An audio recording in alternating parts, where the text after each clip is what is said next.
Hello and welcome to my channel and thanks for clicking. So friends, हम सभी के mind में एक क्वेश्चन ज़रूर आता है कि do you know the use of get. क्या हमें गेट का प्रॉपर यूज़ पता है? क्योंकि इंग्लिश के जितने भी सेंटेंसेस होते हैं आपने उनमें गेट के डिफरेंट डिफरेंट यूजेस देखे होंगे। तो आज के इस वीडियो में हम इनके सारे यूजेस समझने वाले हैं कि कहाँ पर गेट को लगाते हैं और इससे उसका क्या मीनिंग निकल कर आता है। आज के इस वीडियो में हम वो सब डिस्कस करने वाले हैं, गेट के डिफरेंट डिफरेंट यूजेस, वो भी इंग्लिश में हम किस तरह से इन्हें सही तरह से यूज़ कर सकते हैं, उन सभी पर आज हम बहुत अच्छे से डिस्कस करने वाले हैं। तो एक एक करके हम रूल्स को पहले समझ लेंगे और फिर उनसे रिलेटेड कुछ एग्जांपल्स देख लेंगे। So let's get start. जब हम गेट को डायरेक्ट ऑब्जेक्ट मीन्स नाउन या प्रोनाउन के साथ यूज़ करते हैं, इसमें अक्सर अर्थ होता है प्राप्त करना या होना। ठीक है, मीन्स अगर नाउन या प्रोनाउन के बाद हमने गेट को लगाया है तो इसका मीनिंग होगा कि प्राप्त करना या आपको जब कुछ मिलता है। एग्जाम्पल देख लेते हैं। क्या तुम उसके लिए यह पुस्तक ले सकते हो? Can you get that book for her. अब कैन यू, यू यहाँ पर क्या हुआ? यू यहाँ पर क्या हुआ? प्रोनाउन हुआ। और प्रोनाउन के बाद हमने गेट का यूज़ करा। तो जैसा कि हमने अभी बात करी थी कि गेट जब हम प्रोनाउन या नाउन के बाद यूज़ करते हैं, एग्जैक्ट बाद में यूज़ करते हैं, तो उसका मीनिंग होता है कुछ मिलना या प्राप्त होना। Can you get that book for her means क्या तुम उसके लिए यह पुस्तक ले सकते हो? कोई चीज़ आपको मिल रही है, बुक मिल रही है। सेकंड एग्जाम्पल है, मुझे उसके बारे में नकारात्मक जानकारी मिली है। मीन्स इन्फॉर्मेशन का मिलना भी एक तरह से कोई चीज़ आपको मिली है तो प्राप्त होना ही होता है। तो हम क्या कहते हैं? I have got negative feedback on him. I have got. Okay, तो हमने यहाँ पर क्या करा? यहाँ पर भी आई जो है एक प्रोनाउन है और उसके बाद में आई हैव गॉट, मुझे मिला, क्या मिला? नेगेटिव फीडबैक ऑन हिम, उसके बारे में एक नेगेटिव या नकारात्मक जानकारी। ठीक है, नेक्स्ट एग्जाम्पल देख लेते हैं। उसे शाकाहारी भोजन पेरिस में नहीं मिल सका। Means he could not get vegetarian food in Paris. यहाँ पर भी गेट का मीनिंग क्या निकल कर आ रहा है कि कोई चीज़ का मिलना, या फिर हमने नॉट गेट लगा दिया तो कोई चीज़ का ना मिलना।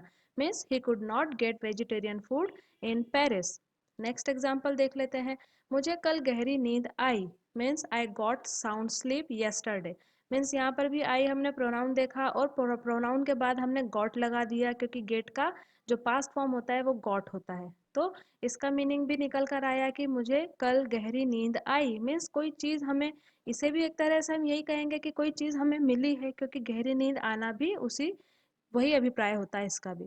ठीक है, अब नेक्स्ट हम देख लेते हैं कि गेट और कहाँ पर यूज होता है। तो जब हम गेट को एडजेक्टिव से पहले प्रयोग करते हैं, इसका अक्सर अर्थ होता है बनाना या बन जाना।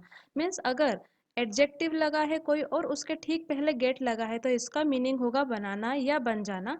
इसके लिए हम एक एग्जाम्पल देख लेते हैं। सपोज एक एग्जाम्पल है, उसकी माताजी की स्थिति गंभीर हो रही है। Means the condition of his mother is getting serious. तो यहाँ पर क्या हुआ? लास्ट में जो सेंटेंस में सीरियस लिखा है, यह क्या है? एक एडजेक्टिव है। एडजेक्टिव है सीरियस। तो उसके पहले हमने देखा गेट, गेटिंग लगा है यहाँ पर, तो उसका अर्थ क्या होगा? बन जाना। ठीक है, या बनाना।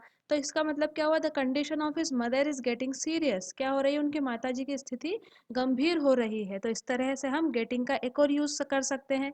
और एग्जाम्पल देख लेते हैं। मेरी पीठ दिन प्रतिदिन कठोर हो रही है। Means my back is getting stiff day by day. Stiff क्या हुआ? यहाँ पर स्टिफ होना मतलब कोई चीज़ का कठोर हो जाना। कठोर हो जाना भी यहाँ पर एडजेक्टिव होता है। एडजेक्टिव के पहले गेटिंग लगा, इट मीन्स कि क्या होता है? बनाना या बन जाना। ठीक है, my back is getting stiff day by day. Means मेरी बैक जो है वह दिन प्रतिदिन कठोर होती जा रही है। तो यहाँ पर भी हम गेटिंग का यूज देख रहे हैं। तुम जाओ और उसे देखो, वह अधीर हो रहा है। Means please go and attend him, he is getting impatient. Impatient भी यहाँ पर क्या हुआ? एक एडजेक्टिव है, उसके पहले गेटिंग लग गया। तो गेटिंग का यहाँ पर मीनिंग जो निकल कर आया है कि बनाना, बन जाना, कोई स्थिति ऐसी हो रही है कि जिससे वह अधीर हो रहा है। ठीक है, तो यहाँ पर हमने गेटिंग का एक और यूज देखा। Please go and attend him, he is getting impatient. तो गेट के आप डिफरेंट डिफरेंट यूजेस देख रहे हैं। इसी के साथ साथ आप उनके जो सेंटेंस स्ट्रक्चर हैं उनको भी आप लर्न कर रहे हैं, ताकि आप गेट को केवल ये ना समझे कि गेट मीन्स मिल जाना। इसके और भी कई मीनिंग्स होते हैं। वह बूढ़ी नहीं होना चाहती। She does not want to get old. ठीक है, ओल्ड क्या हुआ? एडजेक्टिव। एडजेक्टिव के पहले आया गेट। गेट का मीनिंग क्या हुआ? यहाँ पर निकल कर आया, यहाँ मिल जाना नहीं है, हो जाना है। She does not want to get old, वो नहीं होना चाहती ओल्ड। ठीक है, वह बेहतर हो रही है। She is getting better. Better is again adjective. An adjective, and उसके पहले अगर गेटिंग लग रहा है तो क्या हो रहा है, she is getting better, means वह बेहतर हो रही है। ठीक है, किसी चीज का हो जाना, बन जाना।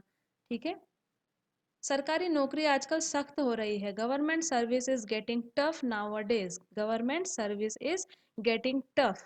टफ यहाँ पर क्या हुआ, एडजेक्टिव हुआ, उसके पहले लगा गेटिंग, तो ये भी इसका मतलब हुआ कि बन जाना, हो जाना। मीन्स गवर्नमेंट सर्विसेज कैसी हो रही हैं आजकल, बहुत कठिन हो गई हैं, है ना, गेटिंग टफ नाउअडेज। नेक्स्ट हम इसका यूज देख लेते हैं, गेट और कहाँ पर यूज होता है। गेट का अक्सर अर्थ होता है जाना, आना या पहुंचना। जब हम गेट को इन शब्दों से पहले प्रयोग करते हैं, जैसे home, up, out, away, back. इसको हम देख लेते हैं बोलकर, जैसे गेट होम, या फिर get up, get out, get away या गेट बैक। जब हम ये यूज करेंगे, इसका मीनिंग होता है जाना, आना या पहुंचना। ठीक है, एग्जाम्पल देख लेते हैं। अपना हिस्सा लो और मेरी दृष्टि से दूर हो जाओ, means take your share and get away from my sight. तो यहाँ पर क्या हुआ, गेट के बाद क्या लगा, अवे, और हमने अभी देखा था कि होम, अप, आउट, अवे और बैक अगर लगता है, उसके पहले गेट आता है, तो उसका क्या मीनिंग होता है, जाना, आना या पहुंचना। तो यहाँ पर मीनिंग क्या आ रहा है, take your share and get away from my sight, means अपना शेयर लो और मेरी नज़रों से दूर हो जाओ, मतलब दूर हो जाना या जाना, मीनिंग निकला गेट का। प्रिंसिपल ने विद्यार्थियों से कहा अपनी कक्षाओं में वापस जाओ। Principal said to the students get back to your classes. Get back, यहाँ पर क्या हुआ, गेट के साथ बैक लग गया, तो इसका भी मीनिंग निकल के आता है जाना, आना या पहुंचना। मीन्स प्रिंसिपल ने क्या कहा स्टूडेंट्स को कि अपनी क्लासेस में जाओ। ठीक है, मैं जैसे ही घर पहुंचता हूँ रात का खाना खा लेता हूँ, means I take dinner as soon as I get home. Get के बाद होम लगा, इसका मीनिंग भी वही हुआ कि जैसे ही मैं घर पहुंचता हूँ मैं डिनर कर लेता हूँ। मेरे लक्ष्य मुझसे दूर जा रहे हैं, my goals are getting away from me. Get के बाद अवे लग गया, गेटिंग अवे, क्योंकि प्रेजेंट कंटिन्यूअस है इसलिए यहाँ पर गेट के बाद आईएनजी लग गया, गेटिंग अवे। तो इसमें क्या हुआ, सेंटेंस का मीनिंग फिर वही आया, गेट अवे या गेटिंग अवे जब भी लगे तो मतलब होता है कि मैं अपने गोल्स से दूर जा रहा हूँ, जाना। अगेन इसका मीनिंग निकल कर आता है जाना। गेट का अर्थ होता है समझना। ठीक है, ऐसा नहीं है कि गेट का अर्थ एक ही चीज़ होती है, गेट बहुत डिफरेंट डिफरेंट टाइप से यूज़ होता है। इंग्लिश के इस ग्रामर में एक बहुत ही बढ़िया एक अहम रोल निभाता है गेट। इसके बहुत सारे मीनिंग्स होते हैं। एक मीनिंग होता है समझना, मैं हकीकत बयां कर रहा हूँ, क्या तुम मुझे समझ रहे हो, means I am narrating the facts, are you getting me. I am narrating the facts means मैं हकीकत बयां कर रहा हूँ, that are you getting me, क्या तुम मुझे समझ रहे हो। जब हम किसी चीज़ को समझते हैं या समझ नहीं पाते तो हम एक क्वेश्चन पूछते हैं कि are you getting me, did you get my point. तो इस तरह के हम गेट का यूज़ किसके लिए करते हैं कि क्या आप समझ रहे हो मेरी बात, तो यहाँ पर गेट का यूज़ है समझना।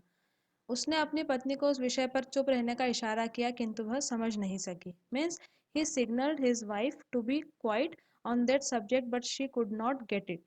ओके, वो गेट इट मीन्स समझ नहीं पाई, तो हमने कहा कुड नॉट गेट इट। यहाँ पर गेट का मीनिंग निकल कर आया समझना। शरीर हमेशा आने वाली शारीरिक समस्याओं के बारे में इशारा करता है परंतु हम ठीक से समझ नहीं पाते हैं। Body always indicates about forthcoming physical problems but we don't get it properly. ठीक है, यहाँ पर फिर हमने लास्ट में देखा कि we don't get it properly, हम उसे समझ नहीं पाते हैं ठीक तरह से। तो गेट का मीनिंग यहाँ इस सेंटेंस में भी समझना निकल कर आता है।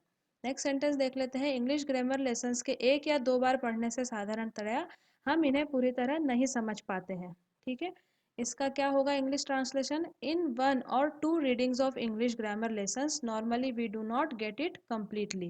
मीन्स एक या दो बार अगर आप इंग्लिश की ग्रामर का कोई लेसन पढ़ते हैं तो नॉर्मली हम उसे नहीं समझ पाते हैं, तो हम क्या कहेंगे, we don't get it completely. Next example है, अपनी समस्या को उसे बताने का प्रयास मत करो, वह इसे कभी नहीं समझेगा। Means don't try to explain your problems to him, he will never get it.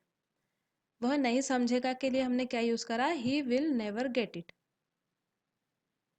Next और एक यूज देख लेते हैं कि गेट का और क्या यूज होता है। जब हम get third form means past participle के साथ प्रयोग करते हैं तो इसका अर्थ होता है कुछ कार्य करवाना। मीन्स जब कोई काम होता है उसके लिए भी हम गेट का यूज करते हैं, जैसे चेक पर दोनों के हस्ताक्षर करवाओ, means get the cheque signed by both of them.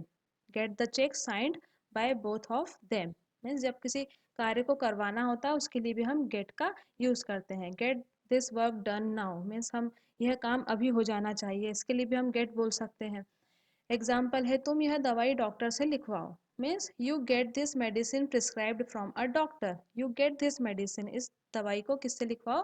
Prescribed from a doctor, एक डॉक्टर है जो है उनसे आप इस दवाई को लिखवाओ। तो इसके लिए क्या हुआ, हमने गेट का यूज करा, किसी कार्य को करवाना। उसने 5 मिनट के अंदर अपना सामान भरवाया। She got her luggage packed with in 5 minutes. She got her luggage packed.